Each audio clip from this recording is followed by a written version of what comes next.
Selamat pagi saudara dan saudari. Apakah kamu telah bersorak-sorai? Jika kamu masih belum bersorak-sorai, maka marilah kita bersorak-sorai bersama. Haleluya, Tuhan telah menjadi kekasih sejatiku yang berlipat ganda. Sangatlah berharga, karena Dia menjadi mempelai pria dan kitalah mempelai wanitanya. Di saat awal mula pekerjaannya, kasih ini telah ada dan tersembunyi di lubuk hati Tuhan. Kasih dari Sang Kekasih dicurahkan ke atas setiap kita. Dan kita adalah yang diciptakan sesuai dengan rupanya. Dia ingin agar kita menjadi kesayangannya, kita dapat erat bersatu dengannya, saling mengasihi dengan mendalam. Selamanya mandi dalam sungai kasih cintanya. Inilah hati Tuhan. Dari kitab Kejadian hingga kitab Wahyu, Tuhan telah mengilhami akan hatinya pada kita secara berulang kali. Dia ingin menjadi mempelai pria kita dan kitalah mempelai wanitanya. Dalam kitab Perjanjian Lama dan Perjanjian Baru, ada mengatakan tentang hubungan antara suami dan istri. Hubungan antara kekasih dan kesayangannya. Semua hubungan ini adalah yang digunakan berulang kali untuk mencerminkan antara hubungan kita dengan Tuhan.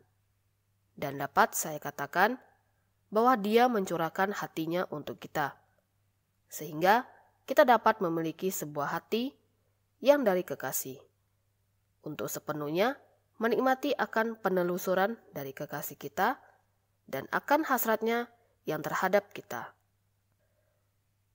Marilah kita bersama-sama menyanyikan sebuah lagu pujian yang ada dalam lagu Pujian Keluarga Allah yang ke-13 halaman 52. Kasih yang berlipat ganda dan kasih sayang dari kekasih yang sejati. Marilah kita menyanyikannya dengan sebuah hati yang menyembah.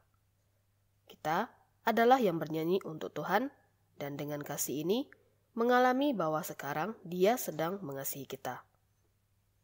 Berikut ini adalah bacaan dari hasil terjemahannya. Jauh sebelum penciptaan, Engkau adalah kekasih yang sejati. Pelangi yang berlipat ganda layaknya cinta.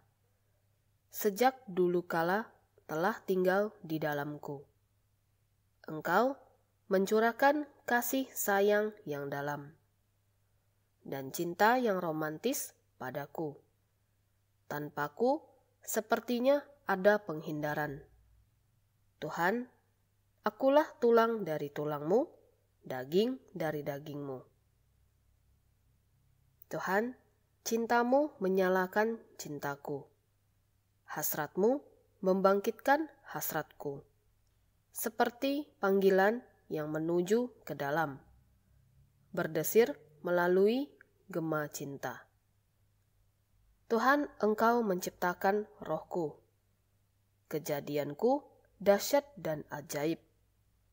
Cintamu mengubahku, mengangkatku dari puncak ke puncak.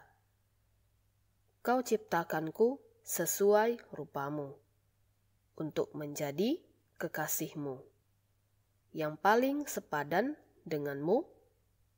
Tuhan, akulah dambaan hatimu, sukacitamu yang terbesar. Aku akan semakin mulia, lebih menggairahkan hatimu. Aku akan semakin manis, selamanya bersamamu dalam sungai cinta. Apakah ada kalimat dari lagu pujian tersebut yang menyentuh hatimu? Bagi saya sendiri, tersentuh pada kalimat keempat yang mengatakan, tanpaku sepertinya ada penghindaran. Hati saya merasa begitu berharga karena Tuhan tidak dapat melakukannya tanpa saya. Jika Dia melakukannya tanpa saya, maka Dia akan merasa tidak puas. Sepertinya ada sesuatu yang hilang di hatinya. Apakah kamu ingat cara Hawa diciptakan oleh Allah? Hawa adalah yang mewakili kamu dan saya. Adalah yang mewakili jemaat, adalah yang mengacu sebagai pasangan Tuhan istrinya. Bahkan tulangnya adalah yang diambil dari tulang rusuk Adam. Lalu terciptalah Hawa.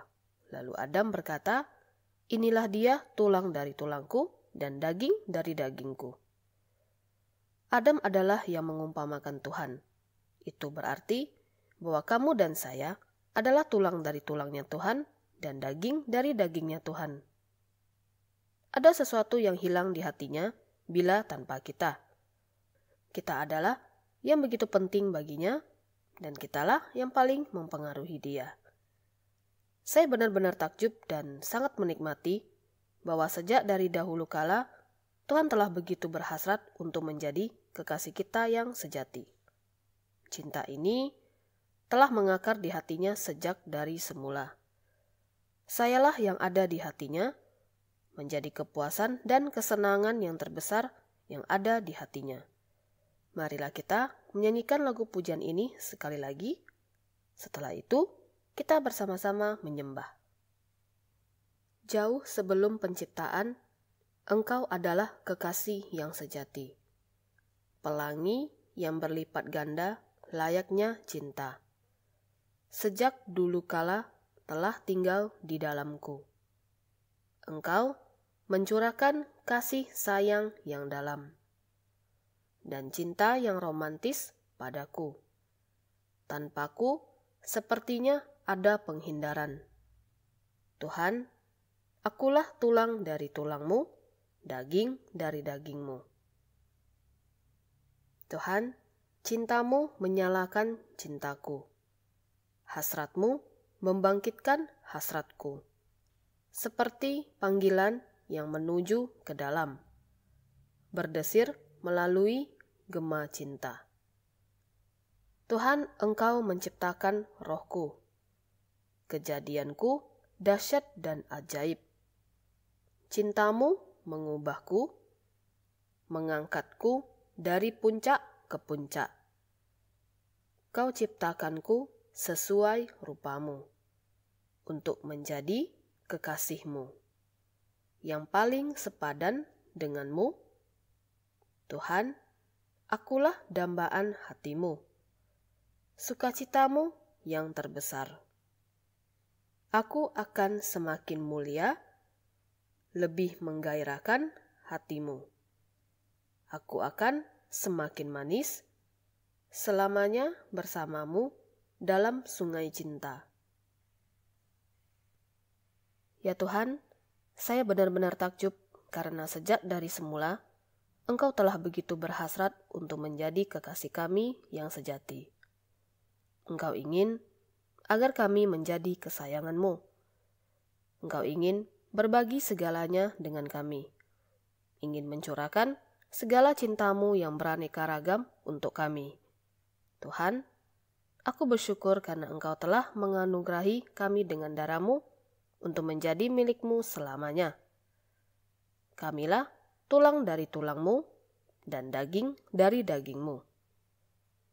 Sepertinya ada sesuatu yang hilang di hati-Mu jika tanpa kami. Ya Tuhan, betapa berharganya karena Engkau sendiri yang datang untuk mewujudkan impian cinta-Mu. Engkau telah menganugerahi kami dengan darah-Mu yang berharga untuk menjadi milik-Mu selamanya. Di setiap hari, kami dapat menikmati cinta-Mu.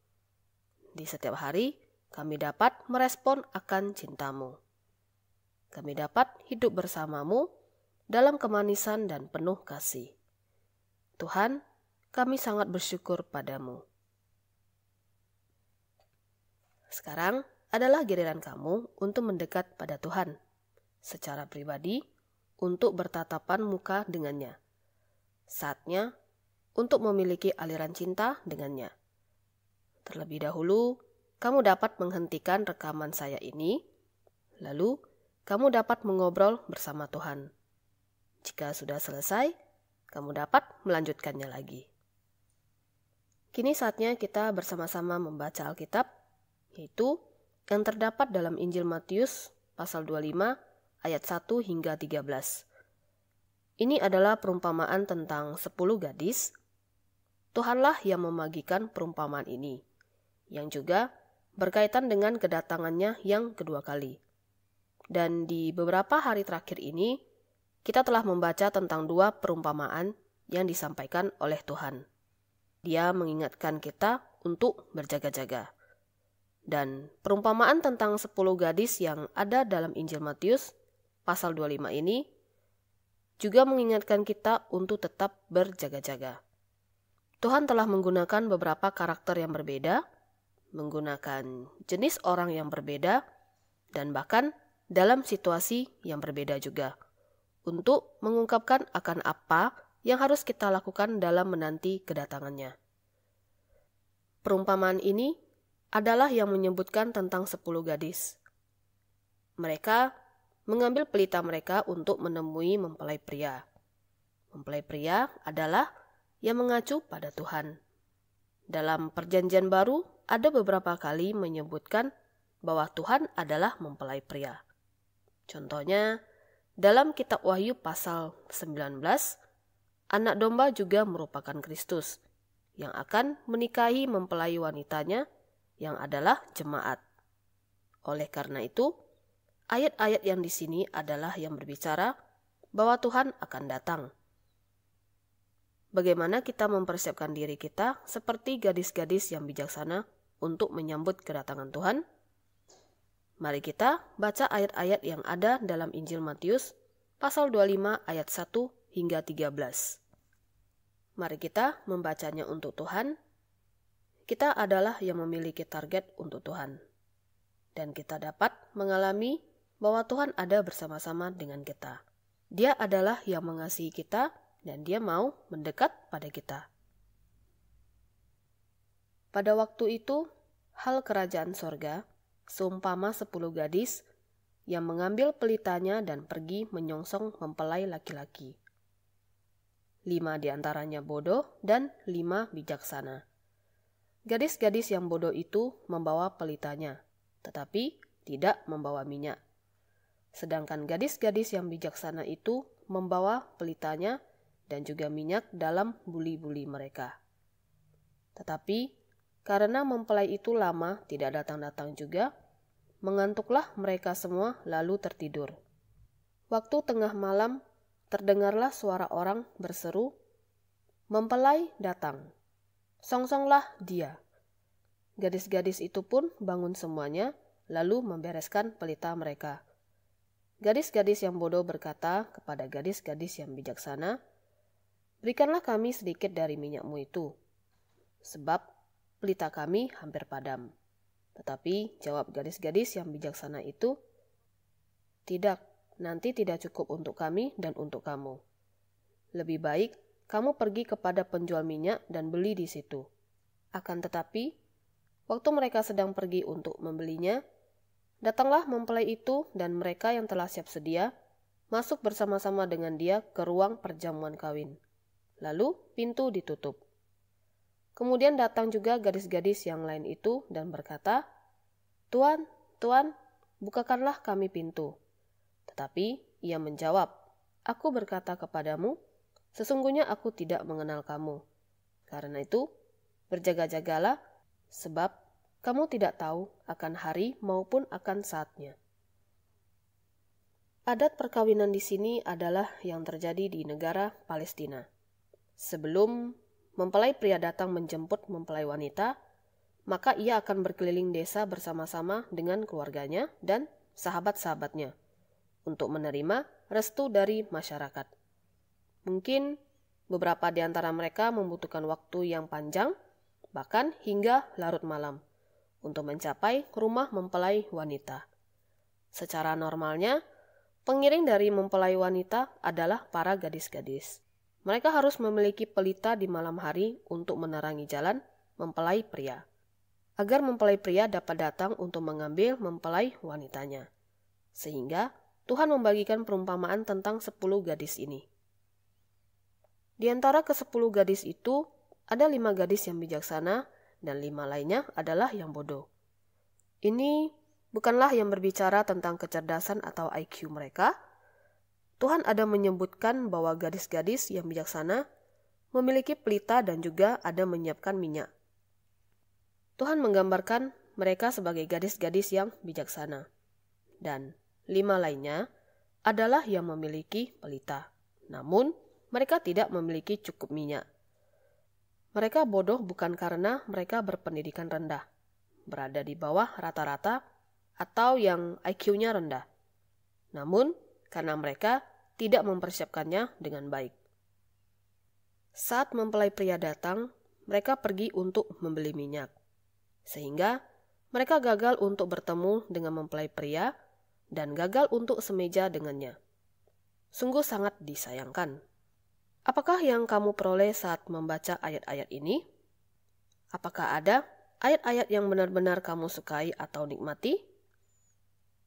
Saya sangat menikmati ayat pertama, karena Tuhan sendirilah yang membagikan perumpamaan ini. Dia menyebut dirinya sendiri sebagai mempelai pria. Saya yakin bahwa Tuhan sangat terkesan saat menyebut tentang mempelai pria. Dia ingin menikahi jemaat dan mengambilnya sebagai istrinya. Sebelum permulaan zaman, dia telah ingin menjadi mempelai pria. Sungguh berharga, karena Tuhan memiliki banyak nama, memiliki banyak identitas, sehingga kita dapat melihat bahwa dia begitu mulia. Dalam Injil Yohanes pasal 1 ada mengatakan bahwa pada mulanya adalah firman. Tuhan adalah firman, karena dia ada mengatakan bahwa firman itu adalah Allah. Seperti yang kamu lihat, bahwa firman menjadi daging, dia adalah anak domba Allah. Dan dalam Injil Yohanes pasal 3, Yohanes Pembaptis memberikan kesaksian bahwa yang empunya mempelai perempuan ialah mempelai laki-laki. Dia telah menunjukkan akan identitas Tuhan yang paling berharga. Dia adalah mempelai laki-laki alam semesta. Dia adalah mempelai laki-laki dari jemaat. Dia adalah kekasihmu dan kekasih saya. Dan Tuhan senang memiliki identitas ini. Saya percaya bahwa saat membagikan perumpamaan ini, wajah Tuhan tersenyum. Saya merasa bahwa Tuhan adalah yang sangat gembira. Dia begitu rela membayar harga yang tertinggi untuk mendapatkan kita. Betapa dia rindu untuk bersatu dengan kita selamanya. Untuk menjadi mempelai laki-laki kita, sama seperti saya menikmati akan Tuhan yang menjadi kekasihku.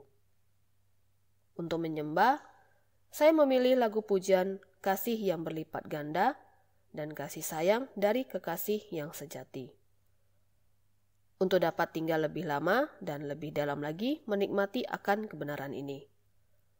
Hal ini juga mengingatkan saya untuk senantiasa berjaga-jaga. Saya harus selalu menjadi gadis yang bijaksana. Walaupun itu gelap, namun saya harus tetap mempersiapkan diri, mempersiapkan pelita dan minyak. Sehingga saya dapat terus bersinar dan menerangi. Gadis-gadis yang bijaksana dan gadis-gadis yang bodoh, mereka semua adalah yang tertidur. Namun bedanya, gadis-gadis yang bijaksana memiliki pelita yang dinyalakan dengan minyak. Pelita adalah yang melambangkan roh saya. Dan roh saya memerlukan pemberian dari Roh Kudus. Oleh karena itu, minyak yang di sini adalah yang melambangkan Roh Kudus. Saya harus selalu mendekat pada Tuhan agar dapat menikmati dan mengalami Dia. Untuk selalu dipenuhi dengan Roh Kudus, dan saya tahu bahwa saya harus selalu mengalami dan menikmati Roh Kudus. Saya harus memiliki hati yang taat untuk mendengarkan firman-Nya dan berdoa padanya. Allah akan memberikan Roh Kudus pada mereka yang meminta padanya. Saat saya membaca perumpamaan tentang 10 gadis ini, saya semakin paham bahwa kewaspadaan yang sesungguhnya harus dipersiapkan dengan baik. Mempersiapkan diri sendiri dengan baik berarti harus bersiap untuk hal-hal yang akan terjadi di hari-hari yang akan datang. Saya tahu bahwa Tuhan akan segera datang dan jemaat akan segera digenapi. Dan bencana-bencana akan segera datang ke dalam dunia. Saya harus mempersiapkan diri sendiri terhadap hal-hal yang akan datang. Saya harus memenuhi kehendak Allah dan berada dalam satu hati dengannya. Saya juga ada memikirkan perumpamaan lain yang diucapkan oleh Tuhan, yaitu bahwa orang yang bijak membangun rumah di atas batu, yang berarti bahwa kita harus bersandar padanya, percaya padanya, serta membangun pondasi yang kokoh di atasnya. Selalu mendekat pada Tuhan seperti gadis-gadis yang bijaksana. Semoga Tuhan memberkati kita. Agar zaman ini kita menjadi orang yang bijaksana, tetap berjaga-jaga untuk menanti kedatangan kekasih. Untuk mendapatkan pujian yang dari Tuhan. Semoga Tuhan memberkati kita.